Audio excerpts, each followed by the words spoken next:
দর্শক, এবার জানিয়ে দেব পুঁজিবাজারের দিন শেষে সবশেষ খবর। আমরা যদি দেখি যে ঢাকা স্টক এক্সচেঞ্জ, যেটি দেশের প্রধান পুঁজিবাজার, তার যে প্রধান সূচক সেটি অবস্থান করছে ৪৯ পয়েন্ট কমে ৫,৯০৩ পয়েন্টে। এবং আমরা হাতবদল হওয়া শেয়ার এবং মিউচুয়াল ফান্ডের মধ্যে যদি দেখি, সেক্ষেত্রে আমরা দেখব যে ২৭৫টি শেয়ারের দাম কমেছে, যেখানে বেড়েছে মাত্র ৯১টি শেয়ারের দর আর অপরিবর্তিত রয়েছে ৩২টি। তবে লেনদেন হয়েছে বিপুল পরিমাণ ৯৯৯ কোটি টাকার।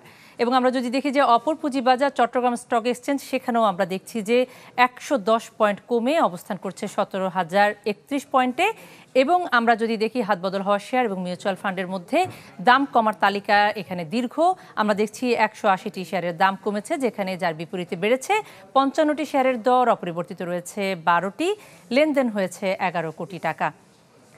দর্শক, এতক্ষণ জানাচ্ছিলাম পুঁজিবাজারের দিন শেষের খবর।